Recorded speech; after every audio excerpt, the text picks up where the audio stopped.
হ্যাঁ, সো মোমেন আমরা যেটা বলতেছিলাম ইয়ে নিয়ে যে বা জামাত শিবির বা ইসলামপন্থী রাজনীতির সাথে বামপন্থী রাজনীতিদের যে একটা সংঘাতের ব্যাপার এবং সেই ক্ষেত্রে দুই দিক থেকে কিভাবে এগিয়ে আসার কোনো সম্ভাবনা আছে কিনা বা তাদের মধ্যে একসাথে বাংলাদেশের বর্তমান প্রেক্ষিতে একসাথে কাজ করার কতটুকু সুযোগ আছে এই ব্যাপারটা নিয়ে একটু আলোকপাত করুন।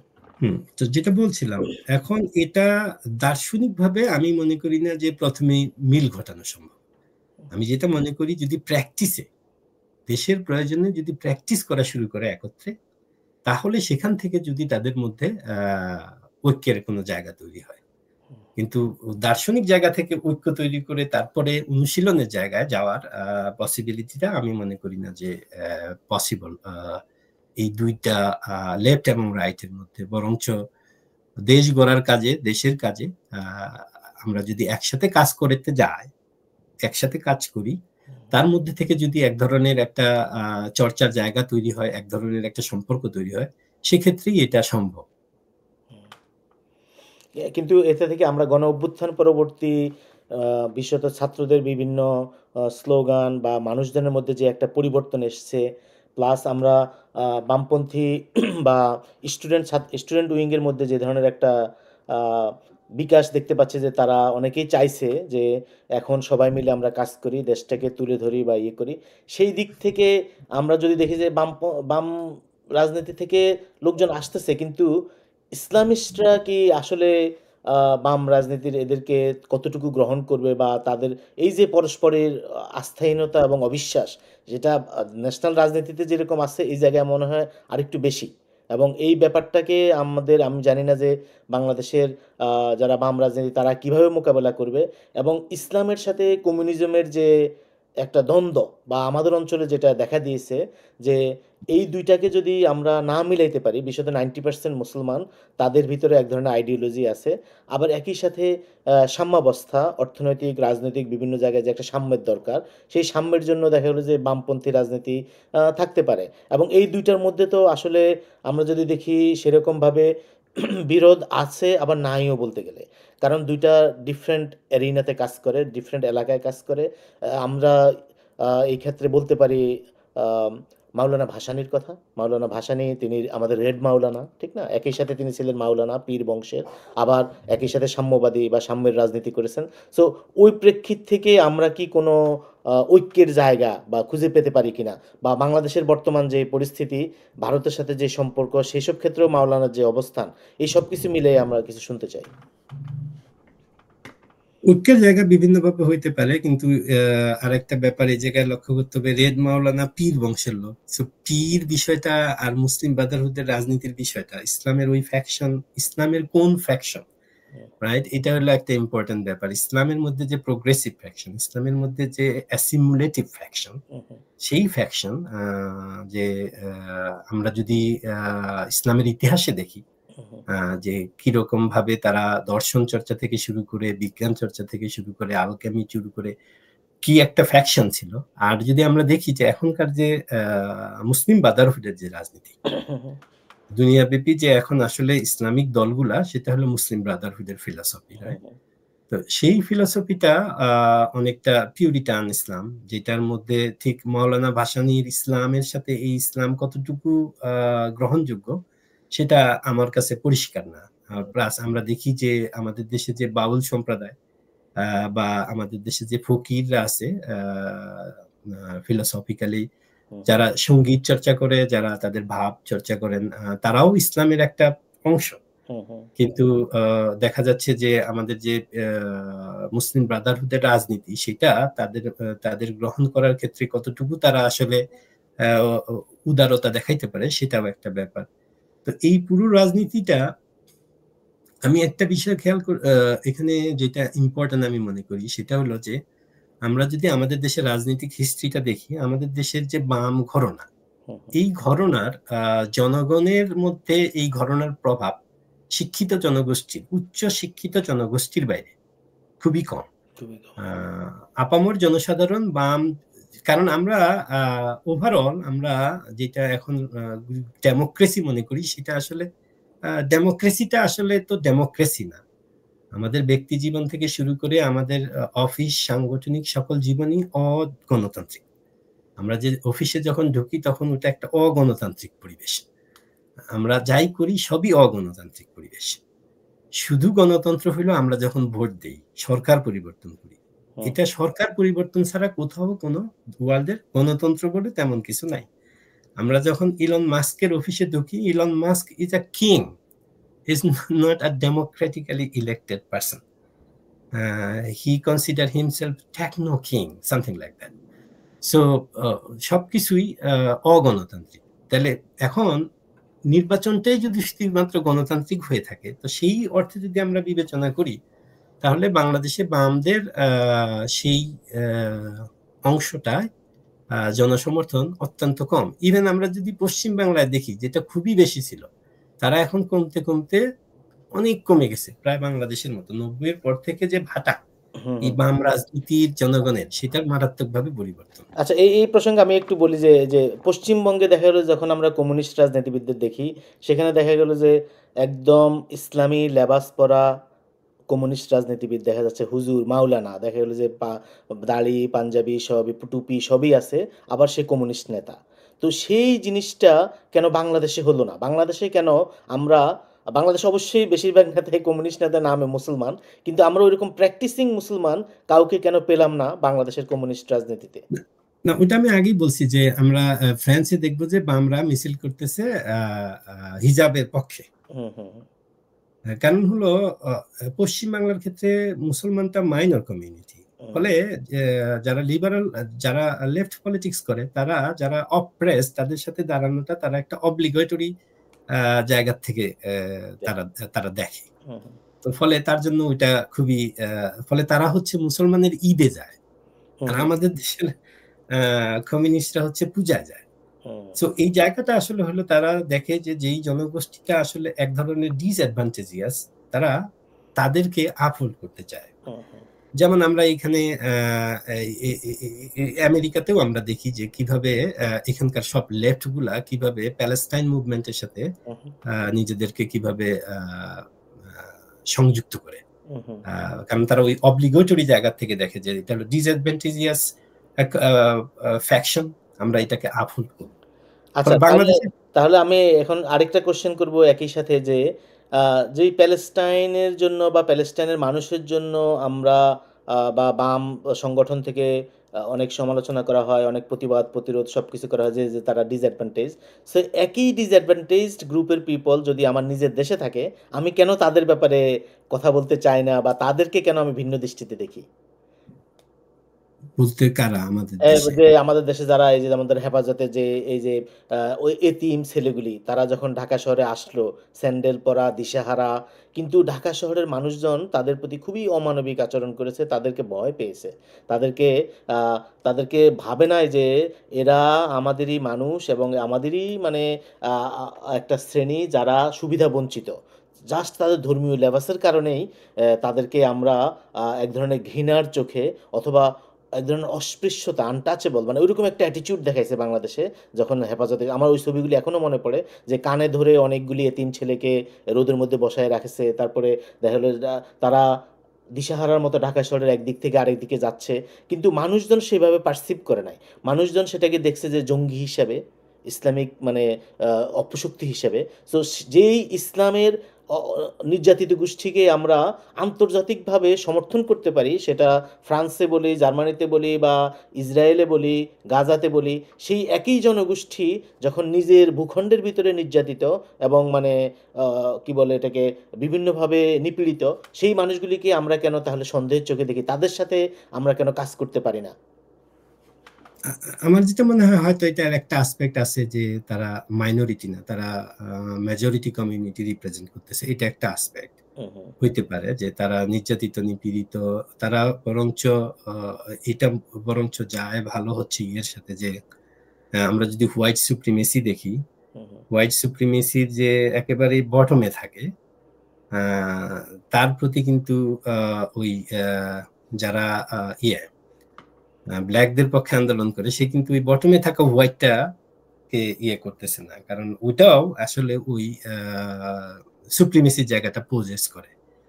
যে যে বটমে বাস করতেছে, যদিও সে আসলে আখেরে কিছুই পাচ্ছে না, ওরকম একটা বিষয় থাকতে পারে। আর একটা হলো আমাদের যে ইউরোপিয়ান এডুকেশন সিস্টেম, এবং এই যে বিশেষত মিডল ইস্টের ওয়ার, এবং এই ওয়ার থেকে যে প্রোপাগান্ডা, আমরা যারা এডুকেটেড লোক, আমাদের মনসজগৎ নির্মাণ করে যে মিডিয়া, এটা এমন ভাবে নির্মাণ করছে যে একটা লেবাস, একটা একটা কার্টুন আমাদের ভিতরে তারা ইমপ্ল্যান্ট করে দিছে যে এটা হলো ব্যাড।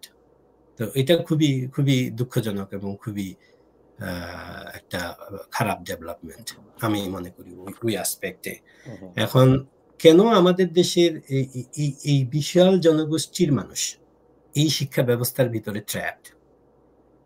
আমরা যদি চিন্তা করি যে এই শিক্ষা ব্যবস্থাটা কি তাদের জন্য সর্বোচ্চ ভালো, সেই জায়গা থেকে যদি আমরা বিবেচনা করি, আমরা কি তাদেরকে কোনো ভালো অফার করতে পারছি একটা রাষ্ট্র হিসেবে? সেন্টার লেফট, সেন্টার রাইট, আমি বলছি যে পলিটিক্যাল সংগঠনগুলো তারা স্ট্যাটাস কো মেনটেন করে, আর যারা সিভিল মিলিটারি কু করে যারা আসে তারা এগুলো কোনো কিছু নিয়ে চিন্তা করে না। ফলে ওই জনগোষ্ঠীটা আসলে ওই জায়গাতেই ট্র্যাপড। তারা এখন আমরা যদি মনে করি জামায়াতে ইসলাম বা অন্যান্য যে রাজনৈতিক দল, তাদের যারা লিডারশিপ, তাদের বাচ্চা কাচ্চাদের কি তারা ওই রকম প্রতিষ্ঠানে পড়ায়? তারা কি ওটা প্রজেস করে অ্যাকচুয়ালি? তো এই যে বিভেদটা, এটাও একটা আমাদের বিবেচনার বিষয়, যে আমরা ওটা ওই যে হিন্দু মাইনরিটি কমিউনিটি যেরকম কে থাকলো না থাকলো ওরা ট্র্যাপড হয়ে যায়, ঠিক ওরকম জনগোষ্ঠীও আমাদের দেশে আসলে এক ধরনের একটা ট্র্যাপের ভিতরেই পড়ে থাকে। কারণ যারা মুসলিম ব্রাদারহুডের রাজনীতি করে, তাদের বাচ্চা কাচ্চাদেরকে বা তারা কিন্তু ওই শিক্ষায় শিক্ষিত না, তারা কিন্তু অন্য ধরনের শিক্ষায় শিক্ষিত। সেটাই। সো এই ক্ষেত্রে তাহলে এদেরকে ফরহাদ মজহারের কথায় আসতেছে। ফরহাদ মজহার যে এদেরকে এক ধরনের যে বিপ্লবী শক্তি বা আমাদের অঞ্চলে উনি মনে করেন যে, বা যেটা আমার সাথে মোমেন্ট ভালো জানিস, যেটা যে বাংলাদেশে যেহেতু একটা মুসলিম মেজরিটি দেশ, এবং মুসলিমদের মধ্যে এই যে গরিব ফ্যাকশন, যে মাদ্রাসার ছাত্র বা এতিম বা গরিব, যে এই যে একটা শক্তি মানে মুসলমানদের মধ্যে বা মুসলিম আইডেন্টিটি সহ, তাদেরকে নিয়ে এক ধরনের যে বিপ্লব ঘটানোর চেষ্টা, এবং যেটা ইতোমধ্যে কিছুটা আমরা দেখতে পাচ্ছি। এবং ফরহাদ মজহারের একটা বই আমি এখন পড়তেছি, সেটা রাষ্ট্রচিন্তা থেকে পাবলিশ হয়েছে, যে গত অগাস্টে উনি গণ অভ্যুত্থান নিয়ে তখনই বই লিখেছেন। সো এই যে ওভারঅল ব্যাপারটা, এই ক্ষেত্রে কি মনে হয় যে তারা তাত্ত্বিক এক ধরনের ভিত্তি পাচ্ছে ফরহাদ মজহার মতো লোকজনের কাছ থেকে, এবং একই সাথে এর সাথে কি কোনো আন্তর্জাতিক রাজনীতির কোনো যোগসাজশ আছে কিনা, কি মনে হয়? সেটা একটা ডিফিকাল্ট বিষয়। ফরহাদ মজহার আমি কিছুটা পড়ালেখা করছি এক সময়, ইদানিং আর ওভাবে পড়ি না, ওভাবে ফলো করি না। উনার রাজনৈতিক দর্শন, উনি কিভাবে দেখেন বিষয়গুলো, আমার কাছে সবসময় একটু কমপ্লেক্স মনে হয়, যে আমি আসলে ওভাবে দেখতে পারি না বা ওভাবে ভাবতেও পারি না। উনি হয়তো ওভাবে স্বচ্ছন্দ বোধ করেন ভাবতে। আমি বাউল ফকির, লালন, এই ধারায় উনার অনেক কাজ আছে। উনার কাজগুলাতে আলোচনার গভীরতা খুবই চমৎকৃত হওয়ার মতো। উনার যে বিষয়গুলো আমার খুবই আমাকে টাচ করে যায়, সেটা হলো উনি যে স্বকীয়তা, এটাকে উনি খুব ভালোভাবে ধারণ করতে চান, যে আমাদের দেশের যে মানুষ, তাদেরও দর্শন আছে। এটা খুবই চমকপ্রদ একটা ব্যাপার, যে উনি এটাকে আফোল্ড করতে চান। আর উনি যে বিষয়গুলো নিয়ে কাজ করেন, সেটাও আমার এক ধরনের খুবই জরুরি বলে আমার মনে হয়, যে বাংলাদেশে উনি কৃষির ক্ষেত্রে উনি একটা কাজ করেন, কৃষি আন্দোলন, নয়া কৃষি আন্দোলন, যেটা খুবই ইম্পর্টেন্ট, একটা কৃষি ভিত্তিক দেশ। উনি বাউল ফকিরদেরকে নিয়ে কাজ করেন। উনি অবশ্য বাউল বলতে চান না, উনি উনাদেরকে নিয়ে কাজ করেন। আর উনি হচ্ছে ওই তাঁতি সম্প্রদায়কে নিয়েও কাজ করেন। তো উনার যে কাজ করার ক্ষেত্রগুলো, এগুলো খুবই আকর্ষণীয় এবং দরকারি। কিন্তু এই উনি যে থিসিসটা কিভাবে দেখি আমরা যে মানে এখানে গরিব অন্তঃজ শ্রেণীর প্রতিনিধি হিসেবে এই যে মাদ্রাসা বা ইসলামিক এডুকেটেড যে একটা গোষ্ঠী তাদেরকে ইউজ করা, এটাকে আমরা কিভাবে দেখব?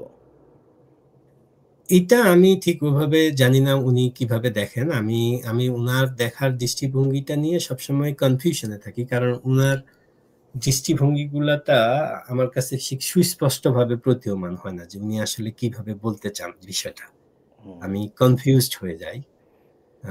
আমি উনার এই থিসিসে অবশ্যই আমি মনে করি যে জনগোষ্ঠী এভাবে আমি আমি যে জায়গা থেকে দেখি যে ওই জনগোষ্ঠীর উত্থান যদি ঘটে, উত্থানটা যদি তারা যেটার ভিতরে আছে ওইটাকে আফোল্ড করে উত্থান হয়, যে তারা ওইরকম কৌমি শিক্ষা কৌমি করে ওইটা থেকে আফোল্ড করে যদি তারা দেশের নেতৃত্ব দিতে চায়, তাহলে সেটা কোন জায়গায় যাবে আমি কনফিউজড যে উনি আসলে কি বলেন।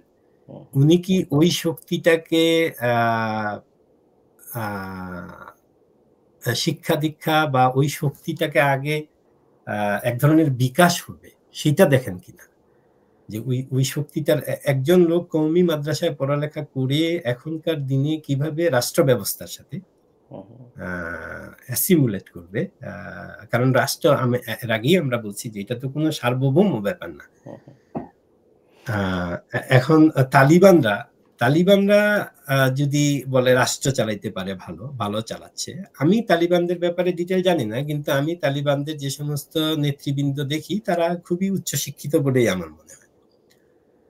তারা শিক্ষা দীক্ষা সর্বদিক দিয়েই অনেক উচ্চশিক্ষিতই বা ওয়াকিবহাল। আর আফগানিস্তানের প্রক্রিয়াটা আলাদা, বাংলাদেশের প্রক্রিয়াটা আলাদা। এখন আমি এই বিষয়টাতে অতটা পরিষ্কার না উনি কিভাবে বলতে চান, ফলে আমার পক্ষে আমিও পরিষ্কার না। খুবই দুষ্কর। সেটাই, আমিও পরিষ্কার নয়, কারণ হলো যে তার আমার মনে হয় না যে উনি ওদের কাছ থেকে উত্থান চান, কিন্তু আমার কাছে যেটা মনে হয়েছে যে উনি অ্যাটলিস্ট রেকগনিশন চান অন্য সবার কাছ থেকে, যে দেশের একটা বড় অংশের মানুষ এই মূল্যবোধ এবং এই ধর্মীয় ভাবসম্পন্ন। সো তাদেরকে আমাদেরকে মানে রাজনৈতিক অ্যাক্টিভিটিজের সাথে সম্পৃক্ত করতে হবে এবং তাদেরকে সাথে আনতে হবে, কারণ তাদেরকে সাথে না আনলে আমরা মানে আসলে বড় কিছুতে যেতে পারবো না বা মেজরিটি পিপলকে একটা ব্যান্ডের মধ্যে আনতে পারবো না। তো সেই প্রেক্ষিত থেকে আমার মনে হয় যে উনি তাদেরকে এডুকেট করার চেষ্টা আছে একটা।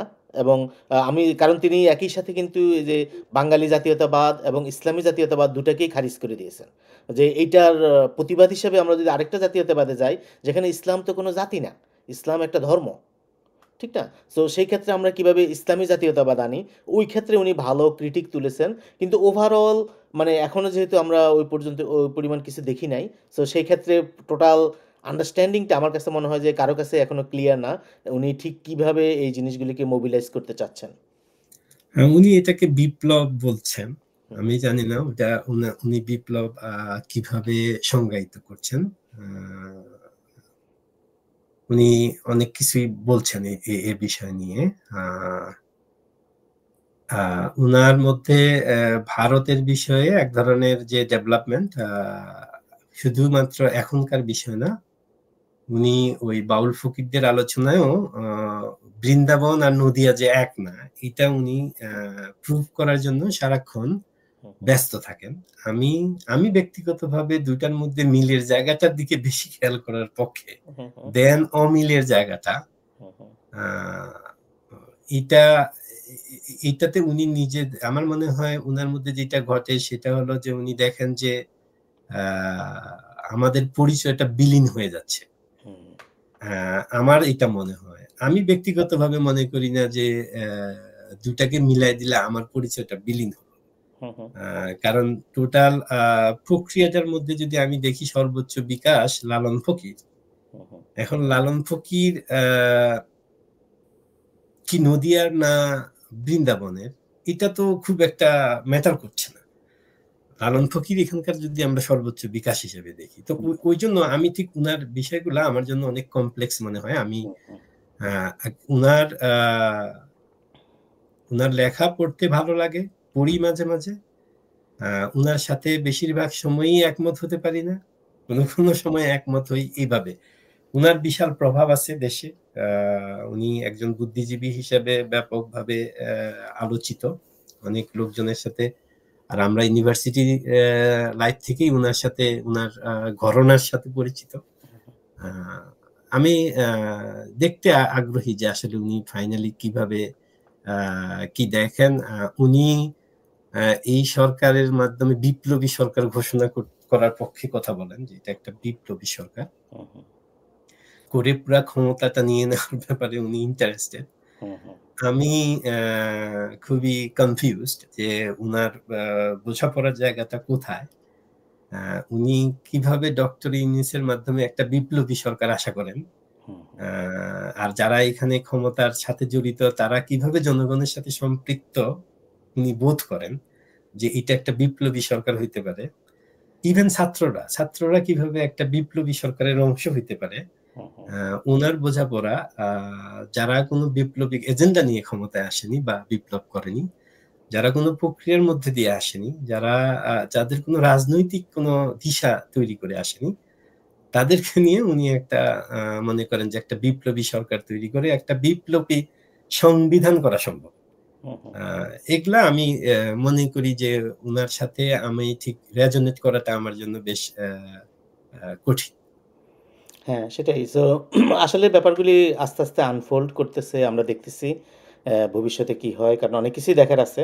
এগুলি আমাদের স্পেকুলেশন বা আমরা দেখতেছি অনেক ধরনের প্লেয়ার মাঠে এখন খুব অ্যাক্টিভ।